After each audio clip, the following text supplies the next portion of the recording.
ಓಂ ಶ್ರೀ ನರಸಿಂಹ ಶರಣಂ ಮಮ. ವಿಷ್ಣುವಿನ ಅತ್ಯಂತ ಶಕ್ತಿಶಾಲಿ ಅವತಾರವಾದಂತಹ ನರಸಿಂಹಸ್ವಾಮಿಯು ಅವತರಿಸಿದ ದಿನವೇ ಈ ನರಸಿಂಹ ಜಯಂತಿ. ಇಂದು ವ್ರತ ಪೂಜೆ ಯಾವುದನ್ನು ಮಾಡೋದಕ್ಕೆ ಸಾಧ್ಯವಾಗದಿದ್ದರೂ ಕೂಡ ಈ ನರಸಿಂಹ ಜಯಂತಿಯ ವ್ರತಕಥೆ ಮತ್ತು ಮಂತ್ರಗಳನ್ನು ಆಲಿಸೋದ್ರಿಂದ ಎಲ್ಲ ಪುಣ್ಯವೂ ದೊರೆತು ನರಸಿಂಹ ಸ್ವಾಮಿಯ ಅನುಗ್ರಹ ನಮ್ಮ ಮೇಲೆ ಇರುತ್ತೆ ಅಂತ ಹೇಳಬಹುದು. ಅಂತಹ ಶಕ್ತಿಶಾಲಿ ನರಸಿಂಹ ಸ್ವಾಮಿಯ ವ್ರತಕಥೆ ಮತ್ತು ರಕ್ಷಣಾ ಮಂತ್ರವನ್ನು ಈ ವಿಡಿಯೋದಲ್ಲಿ ನೋಡೋಣ.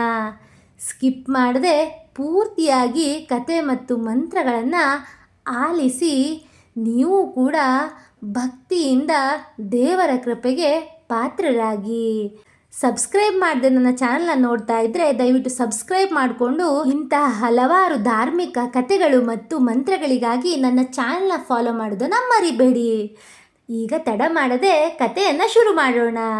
ಹಳೆಯ ಕಾಲದಲ್ಲಿ ಹಿರಣ್ಯಕಶಿಪು ಎಂಬಂತಹ ಅಸುರ ರಾಜನಿರ್ತಾನೆ. ಅವನು ಭಾರೀ ಪ್ರಮಾಣದ ತಪಸ್ಸನ್ನು ಮಾಡಿ ಬ್ರಹ್ಮನಿಂದ ವಿಚಿತ್ರ ಮತ್ತು ಇಷ್ಟವಾದಂತಹ ವರಗಳನ್ನು ಪಡಿತಾನೆ. ಅವನು ಬ್ರಹ್ಮನಲ್ಲಿ ಕೇಳಿಕೊಳ್ತಾನೆ, ಮನುಷ್ಯರಿಂದಲೂ ಸಾಯಬಾರ್ದು, ಪ್ರಾಣಿಗಳಿಂದಲೂ ಸಾಯಬಾರ್ದು, ದಿನದಲ್ಲಿಯೂ ಸಾಯಬಾರ್ದು, ರಾತ್ರಿಯಲ್ಲಿ ಕೂಡ ಸಾಯಬಾರ್ದು, ಮನೆಯೊಳಗೂ ಅಲ್ಲ ಹೊರಗೂ ಅಲ್ಲ, ಆಯುಧದಿಂದಲೂ ಅಲ್ಲ, ನಾನು ಯಾವುದರಿಂದಲೂ ಸಾಯಬಾರ್ದು ಅನ್ನೋ ಥರ ಅವನು ಕೇಳಿಕೊಳ್ತಾನೆ. ಈ ವರದಿಂದ ಅವನು ಅಹಂಕಾರಿ ಆಗ್ತಾನೆ. ತಾನು ದೇವರೆಂದು ಸ್ವತಃ ಅವನೇ ಘೋಷಿಸಿಕೊಳ್ತಾನೆ. ಎಲ್ಲರಿಗೂ ತನ್ನ ಪೂಜೆಯನ್ನು ಮಾಡುವಂತೆ ಆದೇಶವನ್ನು ಕೂಡ ಹೊರಡಿಸ್ತಾನೆ. ಅಂತಹ ಗರ್ವಿಷ್ಠನಾಗಿ ಅಸುರ ರಾಜನು ಆಳ್ವಿಕೆಯನ್ನು ನಡೆಸ್ತಾ ಇರ್ತಾನೆ. ಆದರೆ ಅವನ ಮಗ ಪ್ರಹ್ಲಾದ ಬಾಲ್ಯದಿಂದಲೇ ವಿಷ್ಣು ಭಕ್ತನಾಗಿರ್ತಾನೆ. ಅವನು ಸದಾಕಾಲ ಓಂ ನಮೋ ನಾರಾಯಣಾಯ ಎಂಬಂತಹ ಜಪವನ್ನು ಮಾಡ್ತಾ ಇರ್ತಾನೆ. ಇದರಿಂದ ಕೋಪಗೊಂಡಂತಹ ಹಿರಣ್ಯಕಶಿಪು ತನ್ನ ಮಗನನ್ನು ಹಲವಾರು ಬಾರಿ ಕೊಲ್ಲಲು ಕೂಡ ಯತ್ನಿಸ್ತಾನೆ. ವಿಷವನ್ನು ಕೊಡಲು ಯತ್ನಿಸ್ತಾನೆ. ಪರ್ವತದಿಂದ ತಳ್ತಾನೆ. ಹಾವುಗಳ ನಡುವೆ ಹಾಕ್ತಾನೆ. ಬೆಂಕಿಯಲ್ಲಿ ಸುಡಲು ಕೂಡ ಅವನು ಯತ್ನಿಸ್ತಾನಂತೆ. ಆದರೆ ಪ್ರತಿ ಬಾರಿಯೂ ವಿಷ್ಣುವಿನ ಅನುಗ್ರಹದಿಂದ ಪ್ರಹ್ಲಾದನು ಬದುಕ್ತಾನಂತೆ. ಪ್ರಹ್ಲಾದನು ಅಪ್ರತಿಮ ವಿಷ್ಣು ಭಕ್ತ. ಒಂದು ದಿನ ಹಿರಣ್ಯಕಶಿಪು ಕೋಪದಿಂದ ಕೇಳ್ತಾನೆ, ನಿನ್ನ ವಿಷ್ಣು ಎಲ್ಲಿದ್ದಾನೆ ಅಂತ ಪ್ರಹ್ಲಾದನನ್ನು ಕೇಳ್ತಾನೆ. ಅದಕ್ಕೆ ಪ್ರಹ್ಲಾದನು ಉತ್ತರಿಸ್ತಾನೆ, ಎಲ್ಲ ಕಡೆಯಲ್ಲಿ ಇದ್ದಾರೆ ಅಂತ. ಆಗ ಹಿರಣ್ಯಕಶಿಪು ಅರಮನೆಯ ಕಂಬವನ್ನು ತೋರಿಸಿ ಇಲ್ಲಿದ್ದಾನೆ ಅಂತ ಪ್ರಶ್ನಿಸತೊಡುತ್ತಾನೆ. ಅದನ್ನು ಕೇಳಿದಂತಹ ಪ್ರಹ್ಲಾದನು ವಿಷ್ಣು ಎಲ್ಲ ಕಡೆ ಇದ್ದಾನೆ ಅಂತ ಉತ್ತರಿಸ್ತಾನೆ. ಆಗ ರಾಜನು ಕೋಪದಿಂದ ಆ ಕಂಬವನ್ನು ಒಡಿತಾನೆ. ಅದರಿಂದ ಭಯಾನಕ ರೂಪದಲ್ಲಿ ನರಸಿಂಹ ಅವತಾರವು ಪ್ರತ್ಯಕ್ಷನಾದರು. ಅರ್ಧ ಸಿಂಹ ಮತ್ತು ಅರ್ಧ ಮಾನವರ ಅವತಾರವನ್ನು, ನರ ಮತ್ತು ಸಿಂಹದ ಮಿಶ್ರಿತ ಅವತಾರವನ್ನು ನರಸಿಂಹ ಅವತಾರ ಅಂತ ಕರೀತಾರೆ.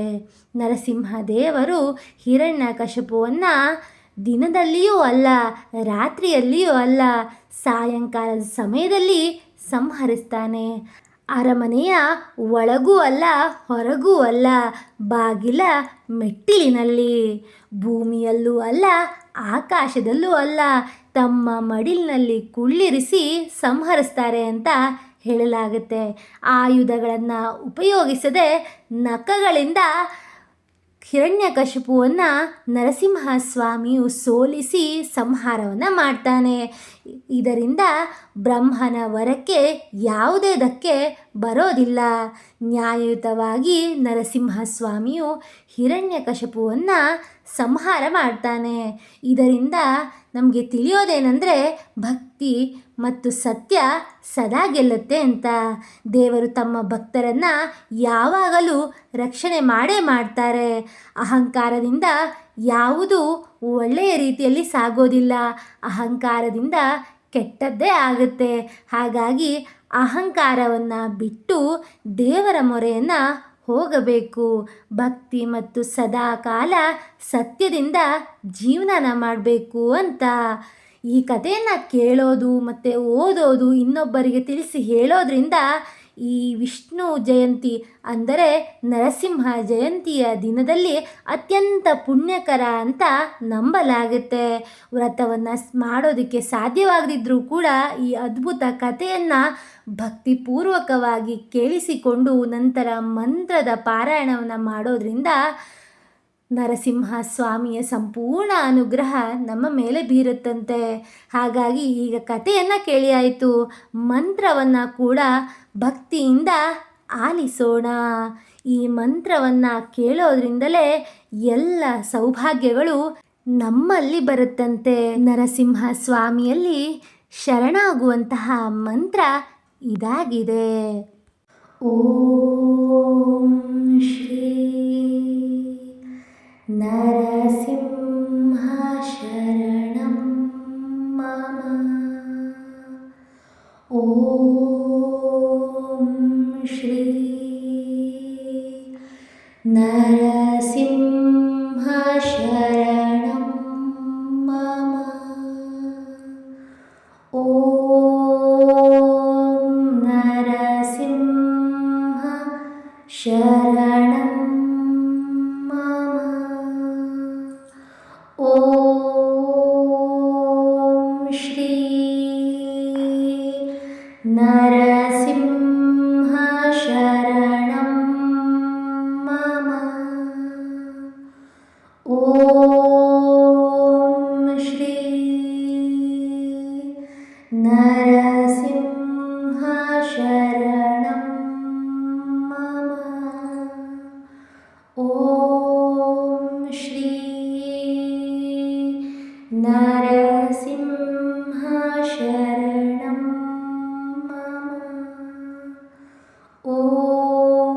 ಓಂ ಶ್ರೀ ನರಸಿಂಹ ಶರಣಂ ಮಮ. ಓಂ ಶ್ರೀ ನರಸಿಂಹ ಶರಣಂ ಮಮ. ಓಂ ಶ್ರೀ ನರಸಿಂಹ ಶರಣಂ ಮಮ. ಓಂ ಶ್ರೀ ನರಸಿಂಹ ಶರಣಂ ಮಮ. ಓಂ ಶ್ರೀ ನರಸಿಂಹ ಶರಣಂ ಮಮ. ಓಂ ಶ್ರೀ ನರಸಿಂಹ ಶರಣಂ ಮಮ. ಓಂ ಶ್ರೀ ನರಸಿಂಹ ಶರಣಂ ಮಮ. ಓಂ ನರಸಿಂಹ ಶರಣಂ ಮಮ. ಓಂ ಶ್ರೀ ನರಸಿಂಹ ಶರಣಂ ಮಮ. ಓಂ ಶ್ರೀ ನರಸಿಂಹ ಶರಣಂ ಮಮ. ಓಂ ಶ್ರೀ ನರಸಿಂಹ ಶರಣಂ ಮಮ. ಓಂ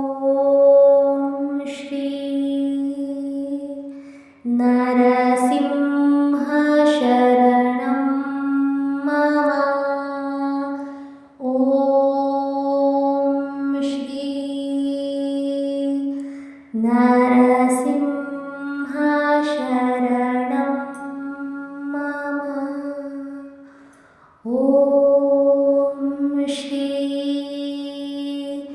नरसिंह शरणं मम। ॐ श्री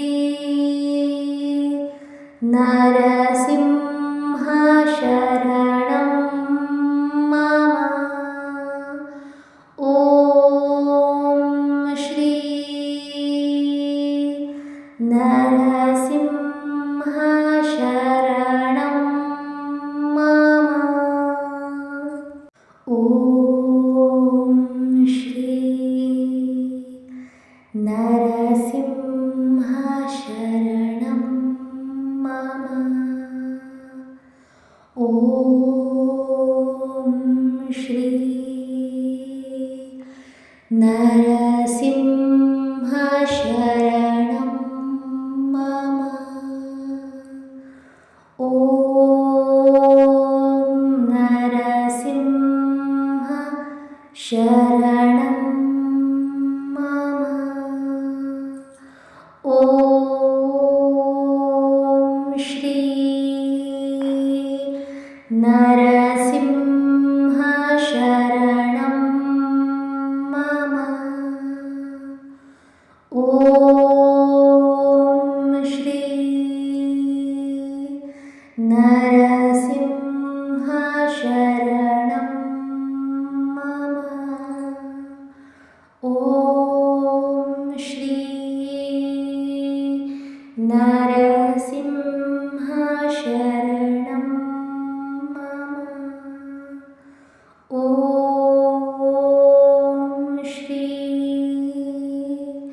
नरसिंह शरणं मम। ॐ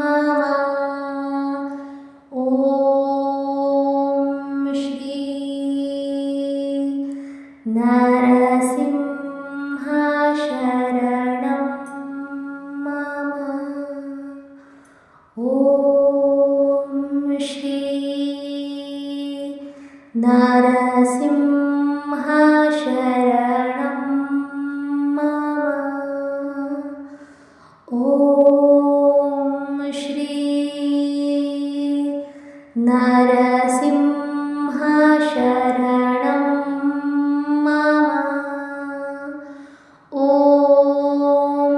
श्री नरसिंह शरणं मम। ॐ श्री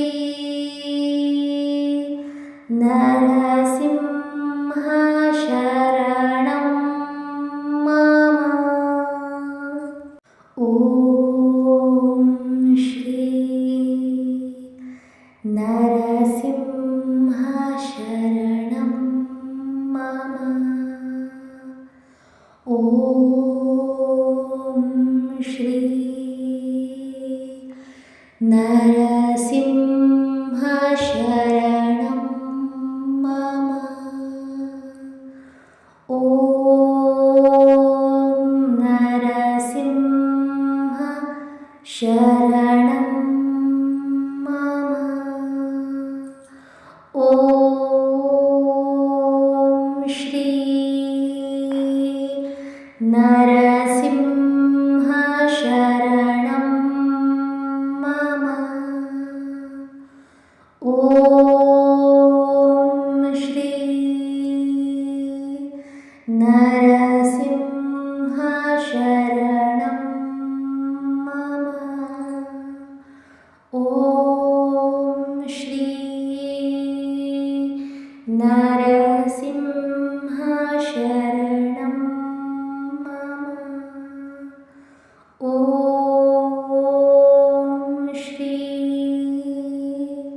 नरसिंह शरणं मम। ॐ श्री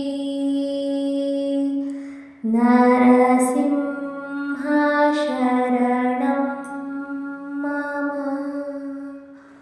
ॐ श्री नरसिंह शरणं मम।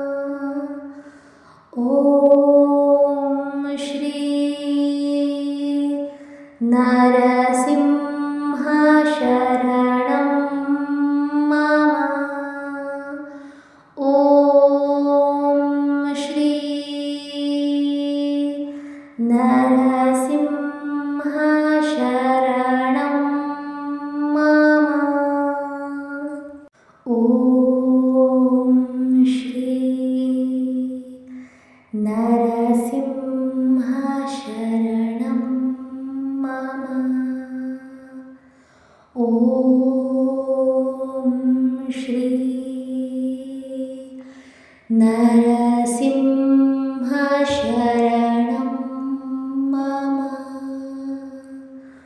ॐ नरसिंह शरणं मम। ॐ श्री नर